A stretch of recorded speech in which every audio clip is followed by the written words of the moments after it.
Hello class and teacher, welcome to our presentation about our PWS. Our PWS is about the fairness of prosthetic limbs.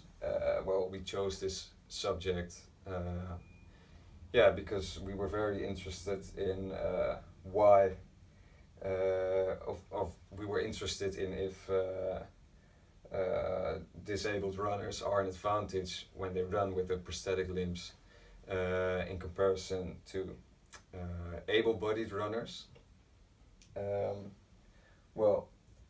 First, in case this is Stefan van Lint and I'm Teun Kroppeler.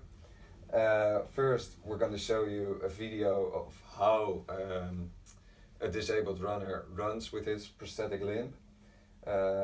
Then we come to our research question, our hypothesis, the sub-questions, experiments and results that we have. Then the conclusion, now why we chose this subject, the procedure of investigation, the sources we used, and the academic addition of our investigation to the world. Well, first, the video. It's a little video about Marlou van Rijn. It will introduce you about prosthetic limbs and running. How they run. And Marlou van Rijn is a Dutch disabled runner. She won 2 gold medals at the Rio Paralympics and also in London 4 years before. She also won 2 medals.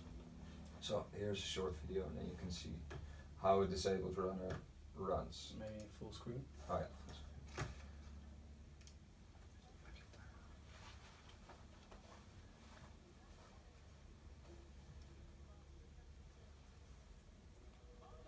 This is Marlou. And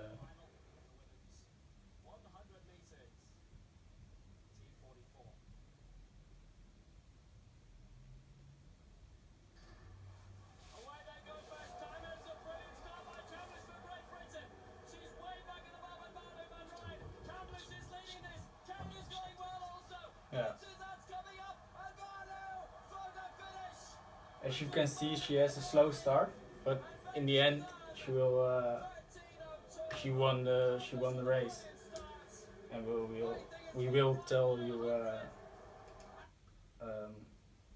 how that is, how it comes. Yeah, and that's also why it's such an important question, because able-bodied runners, they have a quick start, and when they get tired, they will run slower and slower. And disabled runners, they can't get they do not tired. have their legs can't get tired, so they have a slow start, but they become faster and faster and faster because what Stefan said, their legs do not get tired. Our research question was, is it fair that disabled short distance runners with a prosthetic limb can be able to compete with a healthy short distance runner? So we've chosen this research question because we want to find out if the technology of the prosthetic limbs will improve so much that they will go faster and faster than healthy short distance runners. I think That's it. Our hypotheses were we thought that disabled runners would have an advantage because of the bouncing effect of the blades. If they come to the ground, we thought the blade will how do you say? That the blade will pop in and pop when out. it's So on it's the a ground, bouncing pop effect. out. Yes. There's a little bouncing effect, like this. Yeah, like it's in the picture. And we also thought they have a less energy loss, which will lead to a higher efficiency in the running. And that the leg does not get tired.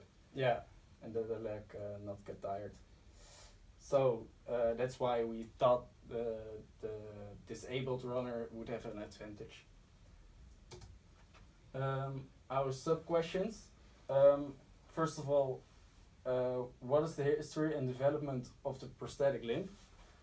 Well, in the Middle Ages, the first prosthetic limb was a wooden leg, and in the Renaissance, they developed it, and they developed limbs like Wooden limbs.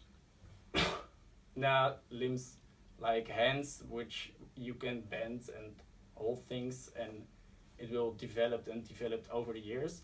In the 70s, 1970, they discovered a material, carbon, and carbon is really strong. It has a high density and high flexibility, so it's very good for the running, for the blades.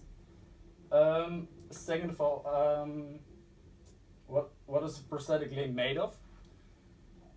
Yeah, that's a good question to know. A prosthetic limb is made of a liner. It's like a tube. You put it around the stem, I think. Yeah. Yeah. And The remaining part of your leg that's still remaining. And then in the middle you have an artificial knee, which can bend and rotate. That's the hardest part to make because it's very mechanical and and it has to bend and you can understand that the knee is a difficult difficult part of the body to copy. And last of all, the blade. The feet. Yeah, the blade is actually the feet, and it can bend a little bit, so it has a flexibility, but not too much, because then you're gonna bounce, and not too stiff, which will lead to you can't walk. So that's how a prosthetic limb is made. And well, what is the influence of the remaining body parts on the prosthetic limb? That's also one of our sub questions. Well, maybe you can think it yourself, but your upper leg, well, that decides how much force you can put in, how much force you can make on the blade on the prosthetic limb. So like if I do have a lot of muscles in my upper leg, and I can put a lot of power on that, well, then the prosthetic limb is gonna bounce more, so you can make longer and bigger steps, and you will go faster. So the remaining body parts do have a big influence on the prosthetic limbs, but the prosthetic limbs and the remaining body parts do need to be they need to be very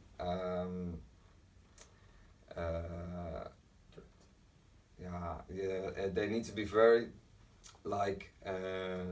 have to go in the same rhythm. So they need to adjust to the prosthetic. Yes, exactly. The rest of the body needs to be adjusted to the prosthetic limb. So the prosthetic limb may not slow the runner down, but it may not go faster than that the runner can run. So they need to be adjusted very well to each other, and that's the difficult part of how to make a prosthetic limb, because that adjust because adjusting that, that's the most difficult. Okay. Well, then we also